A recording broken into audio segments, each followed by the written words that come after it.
Good morning दोस्तों, welcome to my new vlog. Please vlog में पूरा जुड़े रहिए। आगे मैं बहुत ही ज़्यादा रोमांचिक कहानी बताने वाला हूँ। फाइनली मेरा इंस्टाग्राम का अकाउंट किसने डिलीट कराया। दोस्तों सुबह सुबह आ गए ओला के शोरूम के बाहर जहाँ लिखी थी गाड़ियाँ बेची खरीदी जाती है, लेकिन इनका तो ध्यान कैमरे खुद रख रहे थे। फिर चला गया दुकान पे, कुरकुरे दे के और वापस रख दिए क्योंकि रेट बहुत ज़्यादा थी। इधर देखा तालाब बना हुआ था बारिश की वजह से और सामने लगी हुई थी डिप्पी, और ये डिप्पी पूरे जोधपुर में लाइट सप्लाई करती है। फिर मैं वापस घर की तरफ निकला, तभी देखा कि एक इलेक्ट्रिक गाड़ी बहुत तेज़ निकली और पीछे पीछे टेम्पो। देखो भाई, हम भी कम नहीं है। पता नहीं कबूतर क्या प्लान बना रहे थे, लेकिन जैसे ही पता चला कि ये तो भाई पार्टी करने वाले हैं। हाँ?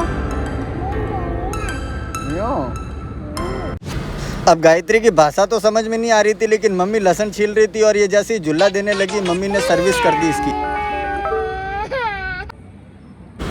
फिर मैं चढ़ गया अपनी बिल्डिंग के ऊपर, क्योंकि बिल्डिंग बरसात और हवा की वजह से बिक कर चुकी थी। फिर फाइनली मैंने ली हाथ में टैप और टैप से इस बिल्डिंग को चिपकाने लगा ताकि बारिश का पानी अंदर नहीं जाए। वैसे ज़्यादा टिकने वाली तो है नहीं है। इधर देखा तो कूलर के पास एक वेंटिलेटर बना दिया था हवा ने। देखिए, बरसात और हवा की वजह से वेंटिलेटर बन गया हवा आने के लिए। इधर खड़ी थी मेरी बाइक, और बाइक ये है जो भाई मैंने बहुत पहले फाइनेंस करवाई थी, खरीदी थी खुद ने।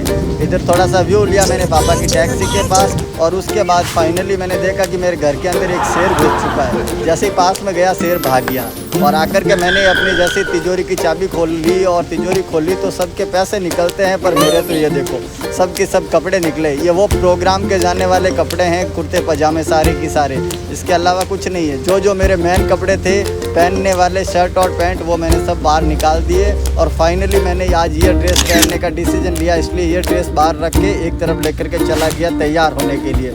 तैयार होने के बाद मैंने सोचा सेंट लगा दूं, लेकिन जैसे ही लगाने लगा तो किसी ने बताया कि भाई ये तो कलर है। फिर उसके बाद मैंने सीधा गाड़ी की चाबी उठाई, चार्जिंग की पिन उठाई ताकि मोबाइल को वेंटिलेटर पे लगा सकूं, और सीधा कार के पास पहुंच गया। कार के अंदर जैसे ही पहुंचा, कार का गेट खोला और जैसे ही चाबी लगाई तो मुझे पता चला कि ये देखिए भाई, चाबी लगाने से पहले लोग पीछे बैठते हैं कार में, लेकिन मेरी कार में तो ऐसा सामान पड़ा है, अब आपको क्या ही बताऊं। चलिए गाड़ी को स्टार्ट करते हैं। और जैसे ही गाड़ी को स्टार्ट करने वाले थे, उससे पहले ये देखिए एक चेकिंग लाइट आने लग गई। मुझे नहीं पता था ये लाइट किस चीज़ की है, लेकिन ये थोड़ी देर बाद चली भी गई थी। फिर पता चला गाड़ी की एसी भी स्टार्ट है, इसको पहले बंद कर देते हैं। एसी को मैंने कर दिया फाइनली बंद, और जो हवा वाला था उसको भी कर दिया बंद। उसके बाद मैं वापस निकल गया गाड़ी से बाहर। हो चुके हैं रेडी, एकदम हो गए हैं तैयार, और अब यहाँ से हम निकलेंगे जोधपुर शहर के अंदर, जहाँ पे मेरी दुकान लगती है। ये भी आपको अगर समय मिलेगा तो बताऊँगा। आज के व्लॉग में पूरे बने रहना ताकि पता चलेगा आपको भी कि मेरा किस तरीके का काम है। बाकी ये बड़ी है अपनी गाड़ी, और आपको बता दूँ मेरा रोड साइड मोबाइल ग्लास का काम है। मोबाइल के ग्लास लगाता हूँ मैं, ये मेरा पार्ट टाइम है। जब घर पे मेरे को अच्छा नहीं लगता तो मैं वहाँ जा कर के बैठ जाता हूँ, गाड़ियाँ वगैरह देखते रहता हूँ। कोई भी भाई लोग अगर मिलने आते हैं तो उनसे भी मिल लेते हैं, क्योंकि घर पे बैठे बैठे भी क्या करें यार, अब बैठे बैठे टाइम पास होता नहीं है। जब एंकरिंग होती है तब तो कुछ नहीं, पूरे दिन सोते ही रहते हैं। अब कभी कभी ऐसा, जैसे अभी सीज़न ऐसा चल रहा है कि एंकरिंग बहुत कम चलती है, महीने में 5-6 मुश्किल से मिलती है, तो फिर बाकी के टाइम पे क्या करेंगे। तो कुछ ना कुछ तो टाइम पास करने का रास्ता होना चाहिए ना। तो मैंने ये एक अपने लिए अच्छा काम ढूंढ के रखा है कि जब भी मुझे समय मिलता है ना, सीधा गाड़ी निकालो, कुछ भी मत करो, अपनी कार निकालो, जाकर के अपनी जो सबसे पुरानी जगह है जहाँ पर मैंने बहुत ज़्यादा समय बिताया साहब, बहुत ज़्यादा, लगभग मान के चलो 2016-17 से कंटिन्यू मैं गिलास लगा रहा हूँ। उस जगह पे जाकर के आज भी आराम से बैठ जाता हूँ और आनंद मिलता है। उस जगह पे सुकून बिल्कुल अलग मिलता है। बाकी अपने घर का थोड़ा सा व्यू है, अपनी गाड़ी बैक पड़ी है। अब हम यहाँ से निकलते हैं आगे की ओर। आप ब्लॉग पे बने रहना, और ब्लॉग पे नए हो तो प्लीज़ चैनल को सब्सक्राइब कर दीजिए। एंकर जगदीश भाटी, इस चैनल को सब्सक्राइब कीजिए और अपना प्रेम अपने भाई को दिखाइए। चलिए देखते हैं आगे ब्लॉग में क्या होता है। खाना खाने की तैयारी कर ही रहा था, तब तक मुझे पता चला कि भाई आज तो घर पे बिना तेल की सब्जी बनाई है। हाँ साथियों, ये बिना तेल की सब्जी है। अगर आप राजस्थान से हो तो आप बताइए आज ये कौन सी सब्जी है। अगर जिसका कमेंट सही होगा उसका कमेंट मैं खुद लाइक करूँगा, और उसको खुद को। तभी मेरी नज़र इन पे गई, पता नहीं ये सुबह सुबह आपस में क्यों लड़ रहे थे। पता नहीं कोई आपसी दुश्मनी होगी इनकी भी। देखिए कितने भयंकर तरीके से आपस में लड़ रहे हैं। उसके बाद मैंने निकाली अपनी गाड़ी और गाड़ी को निकाला घर से बाहर, गेट खोला, गेट खोल के गाड़ी को निकाला घर से बाहर और उसके बाद मैंने रवानगी कर दी आज की अपने को जाना है अपनी दुकान की तरफ। अब मेरी दुकान कहाँ पे लगती है वो आपको आगे देखने को मिलेगा। उससे पहले गाड़ी के अंदर हूँ मैं और ये थोड़ा बहुत मैंने जो व्यू लेना था ये व्यू ले लिया। ये एग्जैक्ट लोकेशन है जोधपुर के अंदर सर्किट हाउस की। हाँ साथियों, ये बहुत बड़ी पैलेस है सर्किट हाउस और जोधपुर का मेन सेंटर भी इसको मान सकते हो। ये वहीं का व्यू है। हम चल रहे हैं अभी अपनी दुकान की तरफ, मार्केट के अंदर जाएंगे, वहाँ पता लगाएंगे भाई कि मैं कहाँ पे दुकान लगा रहा हूँ, वो भी थोड़ी लोकेशन बताने की कोशिश करूँगा। उससे पहले मैं अब आप सभी से कुछ बातें करना चाह रहा हूँ, लगभग 2-4 मिनट आपसे कुछ सवाल पूछ रहा हूँ। क्या आपको लगता है कि यूट्यूबर बनना इतना आसान है? आपको क्या लगता है? अगर कोई भाई वाकई में यूट्यूबर हैं तो बताइए कि यूट्यूबर बनना इतना आसान आपको लगता है या नहीं। भाई मैं मेरी बात बताऊं तो मैं काफ़ी समय से इस चीज़ के लिए मेहनत कर रहा हूं, आज से नहीं काफ़ी समय से। लगभग 18-19 के अंदर ही मैंने अपना एक चैनल बना दिया था जिसका सबसे पहले आरजे वायरल करके नाम रखा था, लेकिन वो भी चैनल नहीं चला। ऐसे करते करते मेरी स्टोरी बताऊं तो लगभग मैंने 7-8 चैनल बना दिए थे भाई टोटली, लेकिन किसी के ऊपर ऐसा नहीं लगा मुझे कि अब सक्सेस मिल गई, क्योंकि यूट्यूब का एक बहुत बड़ा खुद का शेन है कि आपके पास 1000 सब्सक्राइबर होने चाहिए। अब तो फिलहाल 500 सब्सक्राइबर कर दिया उन्होंने और साथ में 4000 घंटे का वॉच टाइम। ये बहुत बड़ा मायने रखता है भाई नए यूट्यूबर के लिए, 4000 घंटे का वॉच टाइम। हाँ, जिसकी फेस वैल्यू बन रखी है, अगर वीडियो बनाएंगे तो उसका चैनल मुझे पता है बहुत जल्द ग्रो कर जाएगा, लेकिन अगर कोई भाई नया है बहुत मुश्किल है। लेकिन मेरा कहना यदि यही है आपको कि आपको भी यदि यूट्यूबर बनना है तो पेशेंस रखना भाई, धैर्य रखना, क्योंकि पेशेंस बहुत बड़ी चीज़ है। अब सक्सेस हो ना हो ये एक अलग बात है, लेकिन वीडियो बनाना हमारा काम है, मुझे अच्छा लगता है, मुझे शौक है वीडियो बनाने का, मैं बनाते जा रहा हूँ, काफ़ी वीडियो बनाए। और भाई आपको ये भी बता देता हूँ वीडियो बनाने में बहुत ज़्यादा मेहनत लगती है। एक वीडियो कई बार 6-6, 7-7 घंटा तो सिर्फ एडिटिंग में खा जाता है। 6-6, 7-7 घंटे जब लगते हैं तब जाकर के कोई एक अच्छी एडिटिंग हो पाती है। और आपके सामने भी अगर मेरा वीडियो आ ही गया है तो प्लीज़ लाइक ज़रूर कर दीजिए, सब्सक्राइब कर दीजिए मेरे चैनल को और एक छोटा सा प्यारा अच्छा सा कमेंट ज़रूर डाल दीजिए भाई, बहुत ज़्यादा मेहनत लगती है। चलिए हम अपनी डेस्टिनेशन पे पहुंच चुके हैं। कहाँ पर मेरी दुकान लगती है वो थोड़ा सा व्यू आपको देता हूँ। लगी हुई है अपनी गाड़ी और लगभग यहाँ पर लगेगी अपनी दुकान। जब भी मुझे समय मिलता है तो इस जगह पे मेरी दुकान लगाता हूँ। ये डिक्की खुल जाएगी अभी, वो भी आपको व्यू दिखाऊंगा। और वो जो चौराहा दिख रहा है वो है खास बाग चौराहा और इस तरफ से ये आता है सर्किट हाउस की तरफ से रोड। ये है ऑफिसर्स मेस यानी पुलिस वालों का जो मेन गेट है वो वाला ये गेट है।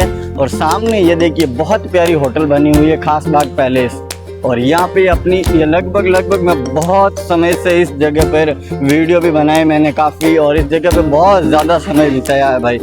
मतलब काफ़ी समय तक मैंने इस जगह पे दुकान लगाई है, कैनोपी लगाई है। अगर आप मेरे पुराने व्यूवर्स थे तो आपको पता होगा कि इस जगह पे कितने दिन तक मैंने कैनोपी लगाई है। और अब भी जब समय मिलता है मुझे, चाहे वो महीने में 1 दिन 2 दिन 10 दिन, जब भी समय मिलता है तो सीधा मैं यहीं पे आता हूँ और यहाँ पे अपनी कैनोपी लगती है। और ये देखिए साथियों, अभी कुछ दिन पहले ये गाड़ी भी किसी ने ठोक दी थी। हम कहीं पे गए थे, वहाँ बैक में पीछे से किसी ने ठोकी थी, अब पता नहीं किसने ठोकी, इसको भी बहुत जल्द ठीक करवाएंगे हम।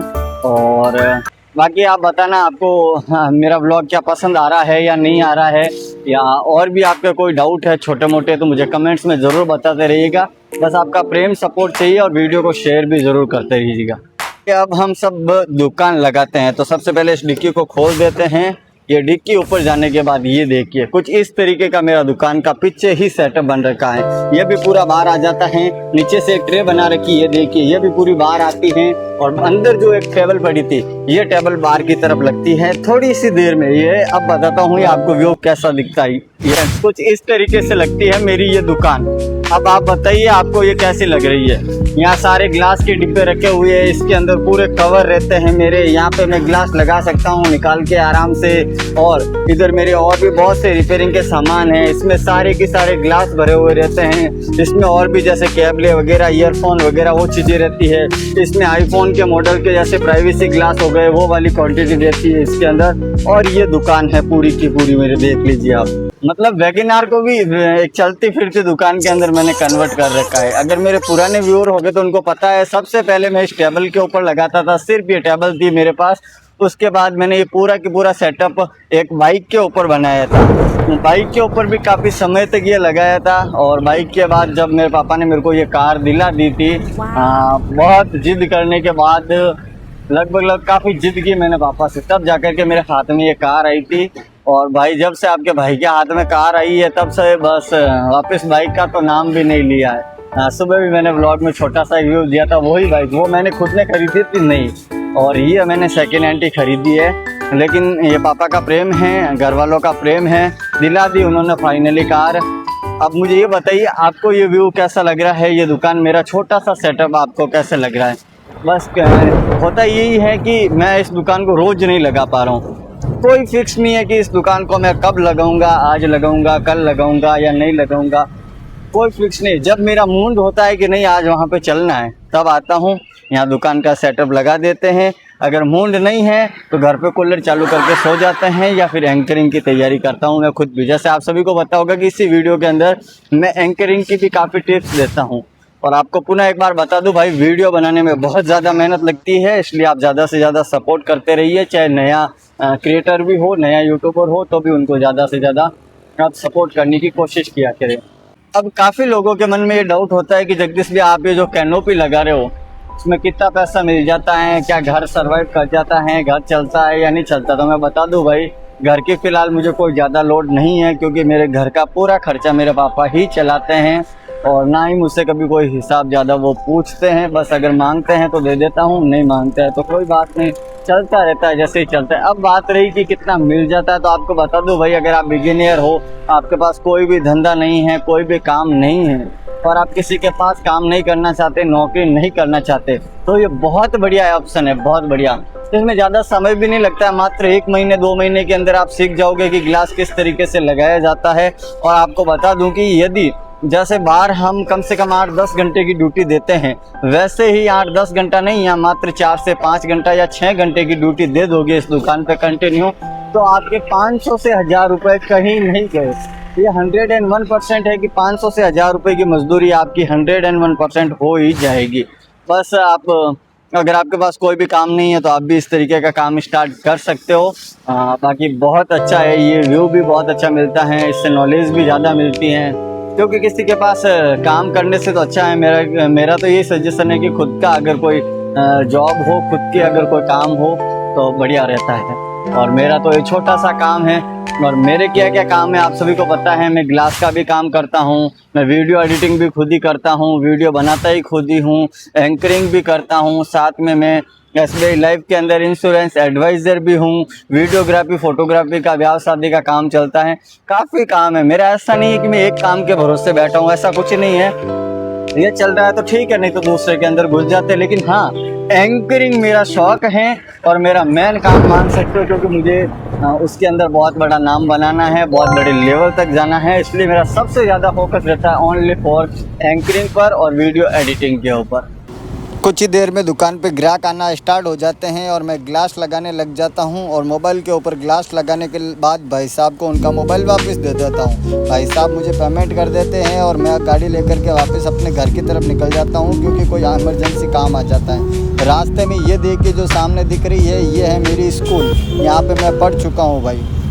दोस्तों अब फाइनली उस टॉपिक पे बात करते हैं जिसको आपने थंबनेल के अंदर देखा था कि मेरा इंस्टाग्राम का अकाउंट किसने डिलीट करवाया।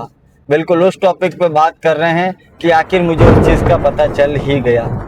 साथियों, सबसे पहले तो मैं आप सभी का धन्यवाद करता हूँ कि आपने इतना प्रेम दिया है। पिछले 10 दिनों के अंदर मैं एक तरह से डिप्रेशन में चला गया था, बिल्कुल डीमोटिवेट हो गया था, मेरे पास कोई दूसरा चारा नहीं था। देखिए, सारा इसलिए नहीं होता है कि जब किसी बंदे की 3-4 साल की मेहनत जो होती है ना भाई, कुछ इस क्षण के अंदर अगर वो चली जाती है मेहनत, तो डिप्रेशन में तो जाएगा ही जाएगा, ये तो नॉर्मल बात है। क्योंकि मेरे उसके अंदर बहुत ज़्यादा खास वीडियोस थे, मेरे कई सालों का जो एक्सपीरियंस था उसके अंदर, एक एक वीडियो को बनाने में बहुत ज़्यादा मेहनत लगती है, काफ़ी ज़्यादा मेहनत लगती है साथियों। कम से कम 5-5, 6-6 घंटे भी एक एक वीडियो में लगते हैं। जब ऐसी मेहनत चली जाती है, बात फॉलोवर की नहीं है, जो मुझे चाहते हैं दिल से वो तो मेरे साथ वापस जुड़ गए हैं, जैसे आप सभी भाई लोग हो वापस मेरे से जुड़ गए। लेकिन वो मेन चीज़ें कहाँ से लानी, वो वीडियोग्राफ, वो फोटोग्राफ, मैंने कैसे कैसे मंच साझा किया, किस किस कलाकारों के साथ मिला, कैसे कैसे मंचों पर मैंने काम किया, वो चीज़ कहाँ से लानी। अब बात करते हैं फाइनली कि मेरे इंस्टाग्राम का अकाउंट किसने डिलीट करवाया। तो भाई आपको मैं रियलिटी, अपनी दिल की सच्चाई बताऊं, दिल के मन से बताऊं कि मुझे खुद को अभी तक नहीं पता चला। मैंने पूरी कोशिश कर दी, जितनी कोशिश करनी थी सब कोशिश करके देख ली कि मेरे इंस्टाग्राम के अकाउंट को किसने डिलीट करवाया, मेरे अकाउंट को किसने सस्पेंड करवाया। आपको क्या लगता है यदि मुझे पता चलता तो मैं अभी तक इतना शांत बैठा रहता? कुछ न कुछ तो भाई अपनी तरफ से मैं भी करने की कोशिश करता उसके खिलाफ, या फिर उसको बात बताने की कोशिश करता कि भाई तूने ऐसा मेरे साथ क्यों किया। लेकिन जो होना था हो गया, होने को कोई टाल नहीं सकता साथियों। और मेरा अकाउंट तो चला गया, बस आप भी थोड़ा ध्यान रखिएगा ऐसे लोगों से जो करवाते हैं, ऐसे लोगों से। आज नहीं तो कल शायद पता चल ही जाएगा कि किसने वो करवाया है। लेकिन आपका प्रेम इतना मिला है कि मात्र इतने दिनों के अंदर वापस मेरा जो दूसरा अकाउंट बनाया उसके साथ मेरे 14-15 हज़ार फॉलोवर वापस भी कंप्लीट हो गए। आपका दिल की गहराइयों से धन्यवाद। और साथ साथ में मुझे एक और मोटिवेशनल मिला जब मैंने देखा कि भाई अब डिलीट तो हो गया, अब करना क्या है, क्या इस काम को छोड़ दे या डिमोटिवेट होकर बिल्कुल बैठ जाए घर पे, या वापस कुछ नई शुरुआत करे। तो मैंने इंस्टाग्राम के साथ साथ ये वाला जो यूट्यूब चैनल है ना, इसके ऊपर पुनः काम करने की सोची भाई, कि कुछ ऐसा काम करेंगे रोजाना कि चलो एक वीडियो चला गया, 2 चला गया, 10 चले गए, 1000 वीडियो चले गए, लेकिन वापस वीडियो बनाएंगे, मेहनत करेंगे। वो वीडियो छोटे थे, ये वीडियो उससे भी बड़े होंगे। अब आप देख सकते हो एक वीडियो लगभग 10, 15, 20 मिनट का एक वीडियो बना है, तो सोचो इसको बनाने में कितनी मेहनत लगी होगी। तो उसका तो अंदाज कैसे लगा सकते हैं अपन।